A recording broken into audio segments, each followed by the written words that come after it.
Hi, welcome back to Mr. Lee Teaches YouTube channel. I'm Stuart Lee, and today we're going to talk about how to take a screenshot on any device, including iPads. But that's different. I'm not going to show you that one, I'm just going to tell you. But Chromebooks, PCs, MacBooks, anywhere that you can use the Google Chrome browser, we can do screenshots and we can annotate them, and students can do it too. So let's check it out.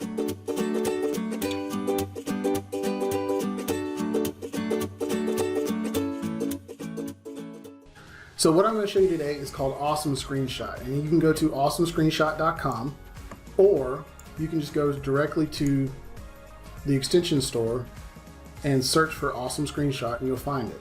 I have already installed it, so I'm not going to remove it, but you should have it installed. It's totally free. You don't even have to sign in. It just works. So it's going to look like this in your extension bar, and all you need to do is get ready to take a screenshot.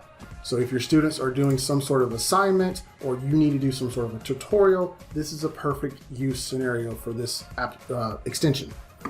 So all you need to do is you need to click on the extension and then you can choose all of these options. Capture the visible part of the screen, which means just this part of the screen that you can see. Capture after a countdown, which means it'll give you like a 3, 2, 1, and then it'll take the screenshot. So if you need to come in here and open an extension, you know, if you're wanting to show them script editors or speaker notes or whatever, and you need to open that. So you can click this and capture after a countdown, and we'll go and we'll say we want to show them this. And there we go. It took the screenshot, and now this is the screenshot that I get to do.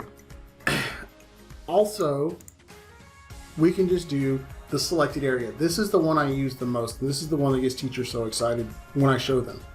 We can also capture the entire page, which means if it's a really long page and you want the whole thing captured, that will automatically scroll the page for you. It will take the screenshot and it'll be one cohesive thing from top to bottom, even if when you're looking at it, you've got to scroll.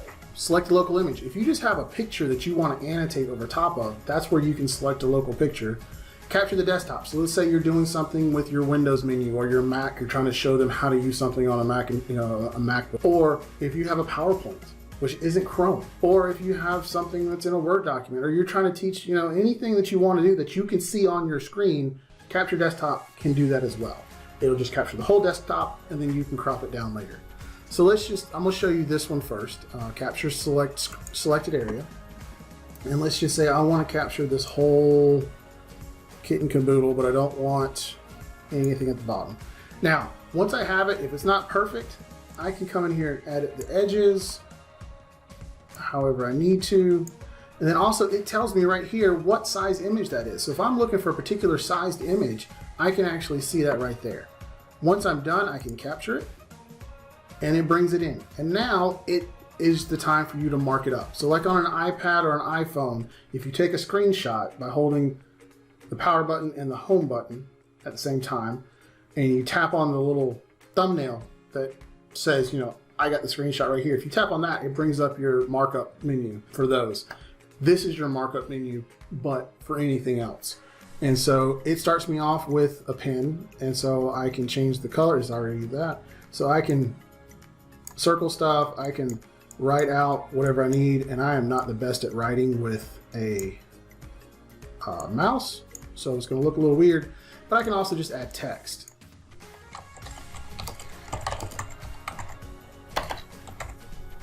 And then I can move the text around if it's not in the right spot. I can also move anything that I draw around if it's not perfect. Now, one thing that is great, if you have some names or some information in a screenshot that you don't want shared, but you need to show somebody how to do something, there's a blur. So if you click on the blur, and let's say I just want to blur that out, I can blur that out. And that's going to stay in the screenshot, so nobody will ever be able to see that after you click the done button and it's saved. I can also highlight text. So again, I'm not great with a mouse, but if you have a touchscreen device, that's a little bit easier. You have shapes. I can do arrows, I can do squiggly arrows, and I can make it squiggle. I can do boxes, so if I want to highlight something. But then also I got the crop tool, so I can actually crop it out. So let's just say I want just this part of it up to here. And now I hit crop, and that's all I get. So if you do take a picture of the desktop, it's going to be everything on the desktop, but you only want a piece of it. you can crop it down in here. I can change the thickness of my line. So if I want a skinny line for a box, I can do the box that. So that's your 8 and this is your 2. I can change the color. So if I want to change the color of this, I just select it, come up here, change the color to blue. I can change the color of this. So, I mean, you see how very user-friendly this is the point. Now, once I'm done, by the way, these are the paid version. You know, you only get these if you have the paid version. So I don't really mess with these too much. You can do small, you know, oh, nope, can't even do emojis anymore. You used to be able to do a smiley face, but you can't even do that anymore. So I just use this for the free account. There's an undo if you do something, you want to undo it. You can also select whatever you want to undo. Just hit the delete button and it's gone. If you need to zoom in or zoom out to get a better view of what you're doing, I mean, it's very straightforward and you see how easy and user-friendly it is. But now, once I'm done, I click the done button and here is my screenshot. This is all, like I can't select on anything because this is done. Now, if I get to this point, I'm like, oh, I forgot something. I can always go back. And now I'm back in here where I can make more changes. And now I'm done. So I come back in here and it's here again. Here's where it comes in to be very awesome. I can download the image just like you could if you're using the snippet tool or anything like that. You can also link it to your Google Drive. So it'll take this screenshot and put it in your Google Drive automatically. You can also copy it or print it or turn it into a PDF. All of this is free options. Typically what I'm doing is I'm trying to make a tutorial or show somebody how to do something. I will copy it and then come into my slides presentation or wherever I'm making the tutorial and paste it in there. And now I've got my screenshot with all the annotations on it. And so I can move it around and I don't have to worry about moving every little piece because I know I can put arrows and stuff in on a Google slide. But when I do that and I move the image, I got to remember, oh, I got to grab that and move it to, or I can select them both and move them both at the same time, but it gets awkward. This way, everything's in the picture. You can resize the picture, it resizes the arrows. And I mean, it's just much more easy to work with at this point. I can save it to my Google Drive, and when you do that, it will probably ask you for some permissions. Sign in with Google. It'll say, do you give them access? I've already given them access before. I use this feature all the time. So now I can save it in my Google Drive. It asks me what I want to call it, and it asks me which folder I want to put it in. I have an awesome screenshot folder because, like I said, I use this all the time. Now, I can also get a shareable link right here. So if I just want to share the picture, and I can upload it, and here's my shareable link that I can just copy and paste into my email. So I don't even have to go into Drive to save it to Drive to share it from Drive.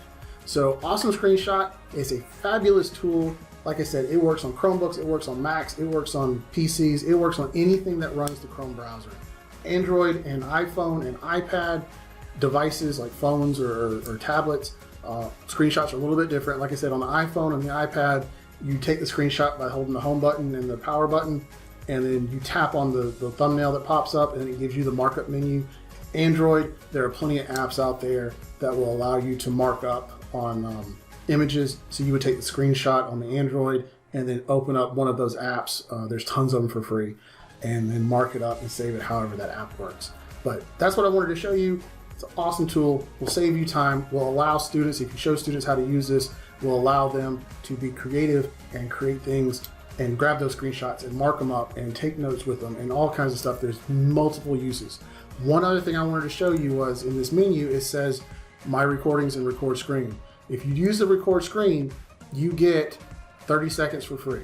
So it's not a very robust screen recorder. It is a great screen capture option for screenshots and that sort of thing. So I don't use it for the recording, video recording of it, just because you get 30 seconds. If you use Screencastify, and I will reference my Screencastify video, that corner, yep, should be up there.